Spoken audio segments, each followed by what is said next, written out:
I look more matronly than I planned.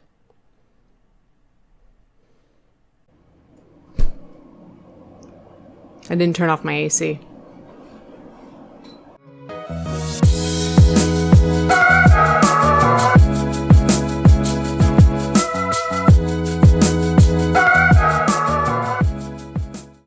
Hey there.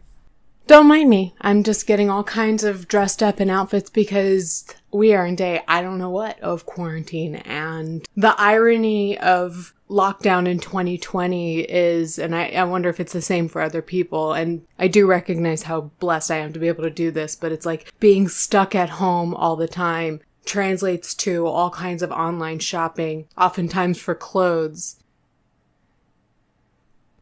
that I have nowhere to wear. So let's make a YouTube video. I have no notes for this video, and I want to say there's something scary about that, but I actually think I enjoy my videos the most when I don't have any notes. So, Frenemies. We talked about Frenemies a little while ago. Let me check. This is fun. I feel like I'm just talking to you guys like you're my friends. I mean, you are. Some of you are. Some of you don't love me. But it's just like a little chit chat, you know? A month ago, we talked about Frenemies a month ago. That's right, because we talked about it when it was on 5 episodes or so. It was during the Halloween episodes when Trisha kind of stormed off the set, quit the podcast, and we all kind of had opinions on the dynamic between Trisha and Ethan, as well as the concept of the podcast. Would it work? Especially with somebody like Trisha Paytas, is this even sustainable? Which I think is still a question that is up in the air, still to this day. But now they're on something like, I'm not going to guess, 14 episodes.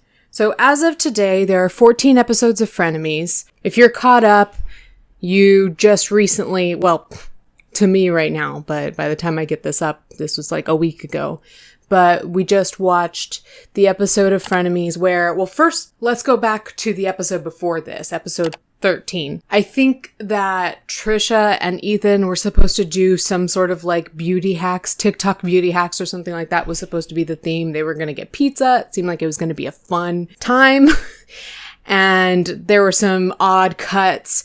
And then you see Trisha breaking down, crying, calling Hila all kinds of awful names. You guys can talk about my shit all the time, but her, don't fucking mention her name. Dumb fucking bitch. Okay. I think we should just end it, honestly. Yeah, I think so too. And storming off set. You should leave. We'll talk later.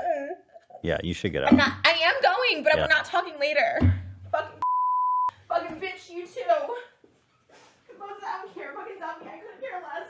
We knew that there was something to do with the family that I'll probably put a clip here, but Ethan essentially told Trisha not to talk about Hila or their family.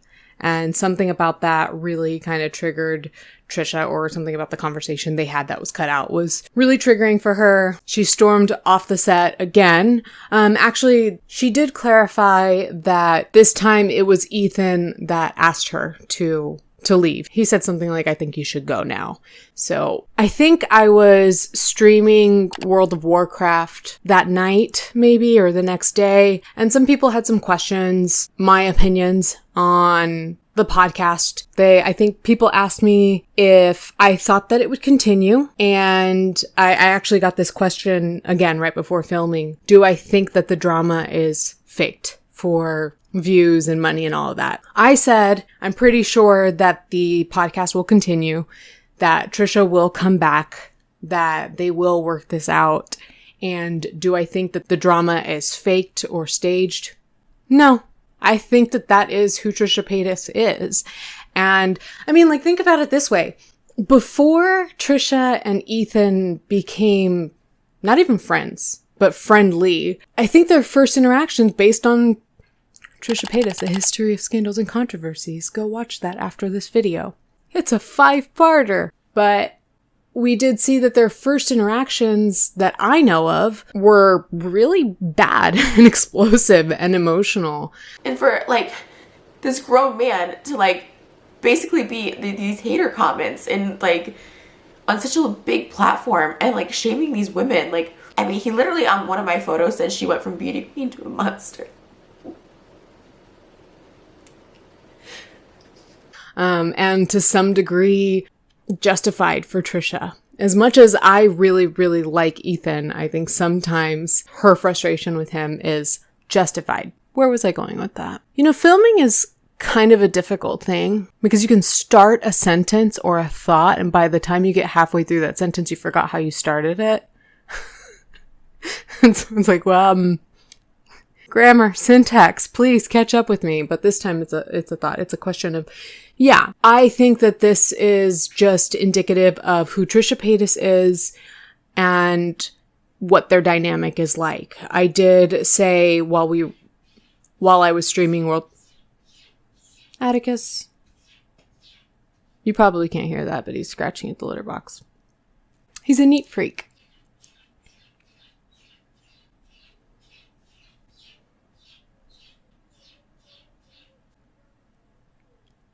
I talked to my Twitch stream followers, my Twitch stream audience, my Twitch audience. I talked to them about this topic as well as my patrons. And I've said a few times that I think in general, like her, love her, hate her, dislike her, however you feel about Trisha Paytas, she's a liability. In this last episode, they did a couple of personality tests, the narcissistic personality index. Narcissistic personality inventory. They took that test as well as a test on the dark triad, which loosely measures a person's narcissism, Machiavellianism, as well as psychopathy. So we did find out from this personality test, or one of them, that Trisha does score very high in terms of self-sufficiency. That is actually a factor in narcissism. It's an interesting concept for this cast to do, and I think it's great. I think it tells us a lot about each person. I'm kind of all over the map here, guys. I'm sorry. I don't have any notes, but just kind of gathering, especially from these therapy sessions. We know that Trisha Paytas is very self-sufficient, but it kind of has to be on her own terms. She has always been a hustler who works for no one but herself. So now he's scratching. I think he's cleaning his paws. This is a super quick reminder to like this video and subscribe to my channel if that's something you want to do. If that's not something you want to do, just don't. I'll shut up and start talking now. Now that she's on this podcast with Ethan, she has this podcast, but she's also dating Moses, who is, I always say Moses. I don't know his last name. I don't know Hila's maiden name, but Hila Klein's brother, Moses. She seems to be in a fairly stable relationship and is now on this podcast. And so not only does she have a job to go to, kind of an office to go to, coworkers, friends, but also a family that she's now part of. That's a lot of structure that I think is really good for Trisha Paytas. In my opinion, she's kind of always had this desire to have a sense of belonging, and so long as they will have her there within their family and on the show, she has that. But putting structure around somebody that's that volatile, of course you're gonna end up with situations like episode 5 and episode 13, where Trisha Paytas really kind of loses her shit and leaves. We hear her say things like, "You are the kind of person I hate," to Ethan. And then on the next episode, she says, "Ethan is like my best friend." Because I hate people just like that are you. You're the person I hate in this world. But I love him too. Like, I honestly look at him as like somebody I've known forever. Like, I feel like he's my best friend.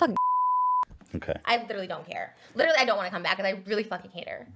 Such a fucking bitch. She's not. And you are too, and you're a fucking cunt. But either way, I really like you guys, and I wanted to be part of this. It's why, like, from the beginning, I wanted to come to, like, your house and be a part of your lives. And I kept saying, like, how amazing I think you are, and Hila's talented, and, like, how I want to be a part of this. So I think we're getting a co-host. Things are busy in the Page household tonight. Come on up.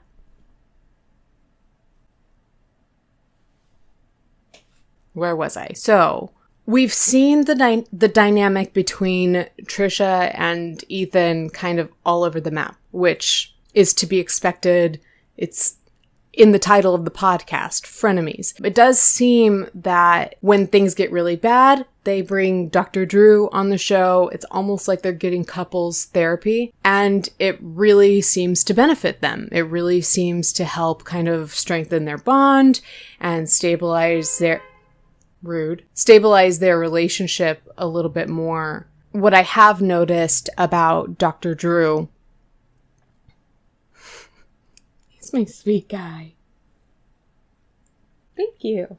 I have noticed, and I think a lot of people have, that Dr. Drew is quite hard on Ethan and quite easy on Trisha. But I can't, if she's my wife. I got to get on your case for this one. You are allowing the wedge to be put into place. She is doing what she does. She is doing her splitting thing, and your job is to go, And I was saying this in my Patreon live last night. It seems unfair to me. It seems imbalanced. At the same time, it seems to be working for them. So I don't know if who am I to say? So it looks to me like Trisha is kind of more of the patient or the client and kind of has more work that she needs to do than Ethan.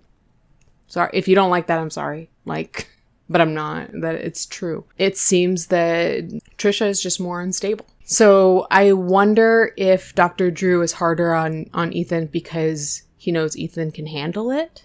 That probably the quickest way to solidify this friendship might just be learning a shit ton of empathy for Trisha Paytas.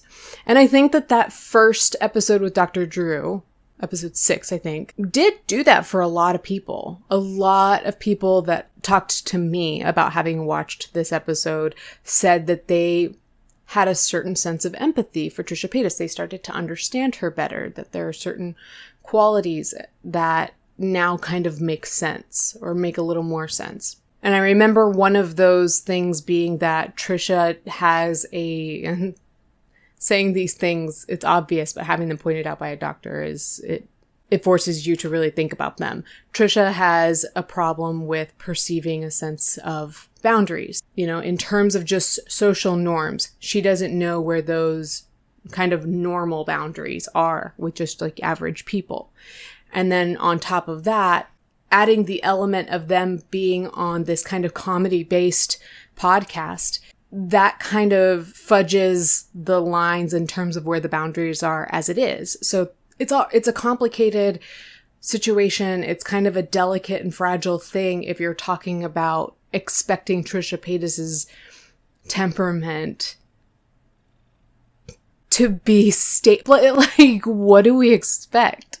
No, I don't think that the drama is fake at all.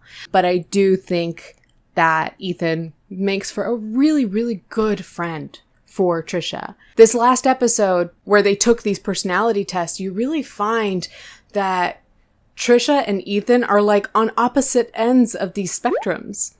And I think that while that can kind of make a fire and ice dynamic, I also think that oftentimes it brings a lot of balance to this relationship. The more I watch anything H3 related, the more I love Ethan and Hila, but Ethan as a person just seems to be super caring and sensitive, even if at times he kind of sticks his foot in his mouth. I don't know that there are many people that could handle Trisha as well as Ethan does, although I do find their fights to be pretty uncomfortable to watch. I'm sure they're good for views, but I don't particularly enjoy it. I actually really like to see them get along. And they started to seem like, oh, I'm sorry, buddy. They started to seem like they were getting along more and more, especially after that first visit with Dr. Drew. You see both of them smiling a lot more and just kind of gelling, and Trisha saying favorable things about really everybody involved with the podcast, where when she was just a guest on the H3 podcast, she just had negative things to say about everyone. So I want to give my thoughts on the whole cast. Even though the cast is really just Ethan and Trisha, Hila and Moses really, look at him, he's so cute. Hila and Moses really are heavily involved, just in that they come up in conversation all the time. of course, it is their, Ethan and Trisha's partners, and also, again, part of this family unit. Moses is there for every episode, which I think is really sweet. I think it seems very supportive, that he's there every episode while they're filming. I think that just based on what I've seen of Trisha Paytas over the past however many years and the relationships that she's been in, Moses seems to be very good for Trisha in terms of a partner. Like I said, this relationship seems more stable than her others. So I really do.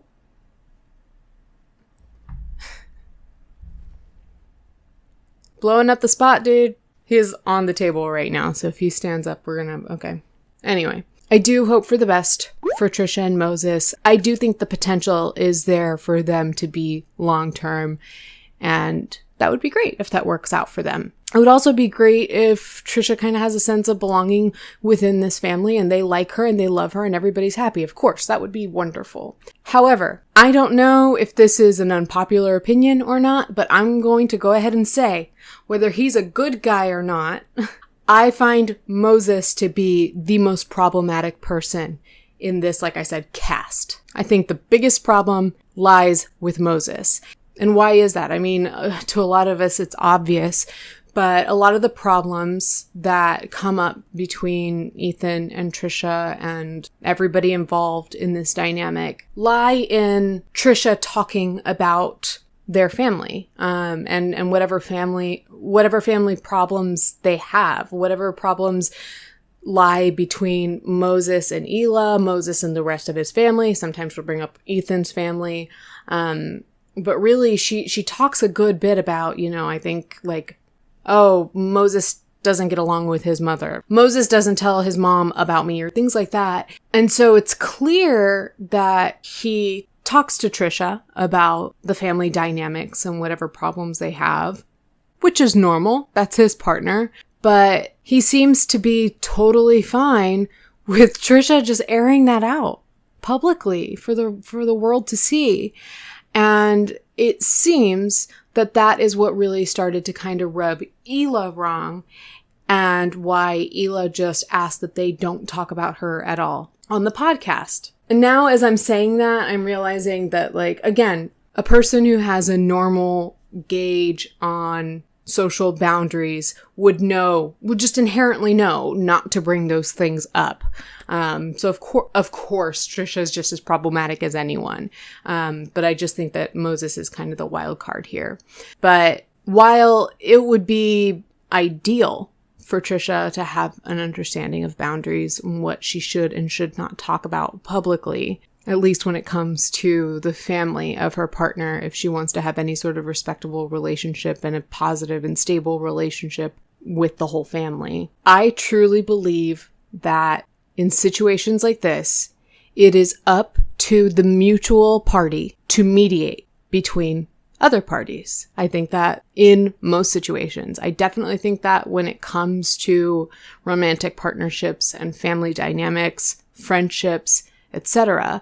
Of course, things are a little bit more complicated now because Trisha does have more of a direct relationship with Ethan. They are co-hosts. They are best friends, I guess, sometimes. So, yes, Ethan and Trisha can have these conversations one-on-one, and I think that would still be okay and appropriate. They need to have these conversations offline, and I don't think they're doing that enough. But I don't get the feeling that Trisha should be talking to Hila directly about these things.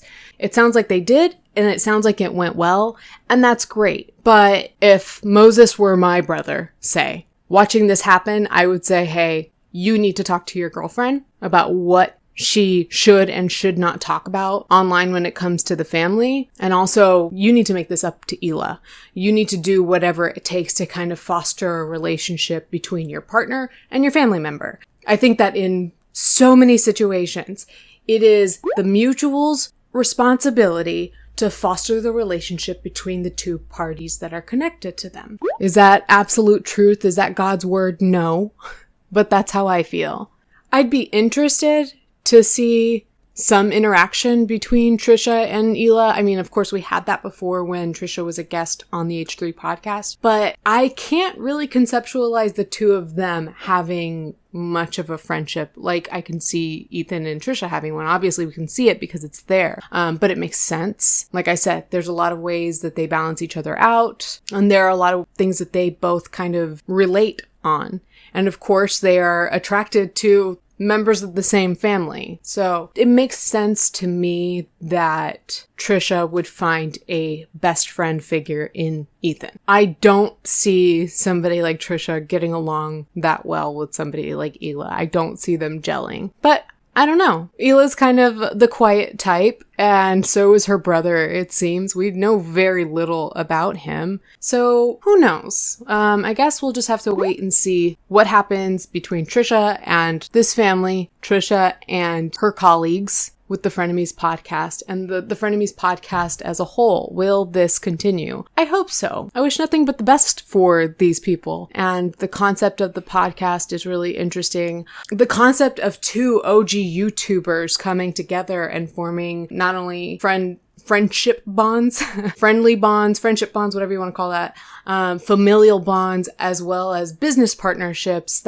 It's a lot. And I find it to be so interesting that is what's happening on YouTube this year. I think that's really an interesting concept to see play out. And that's pretty much it. That's what I've got for now. Maybe somebody needs to hear this, but if you have a partner and a family member and there's friction between the two of them and you're open to my advice, I would say you do your best to foster the relationship between those two people. It is a principle I believe in pretty firmly, and I just think it's a good practice. There's nothing else to say. I probably looked off camera a lot of this video, and it's funny because somebody has said, or a few people I think have said that they think that I'm reading a script. That's flattering because I don't even think that I'd be able to do that well. It's really just me kind of thinking and really trying to conceptualize, and not just conceptualize, but verbalize these concepts that are in my mind and these opinions, because I'm forming them on the fly. So let me know what you think of not only this topic, family dynamics, Ethan and Trisha, the Frenemies Podcast, and this format. What do you think of videos like this in terms of just kind of this off the cuff talking? I was all over the place. I've done it before. I'm always all over the place when it happens. But like I said, it's fun. I'm just having a casual conversation with you, and I really enjoy that. So thank you for giving me the opportunity to do that. So in my next video, I think that I'd like to kind of look at this past year in review, do my own little rewind. Love to get your thoughts on that as well, but I will go ahead and tell you, it'll probably be filmed before you get a chance to tell me what you'd like to see or anything like that. But again, thank you so much for giving me the opportunity to sit down and chat with you. I'll see you guys in the... YouTubers say that all the time. You guys will see me in the next one. All right, thanks. Bye.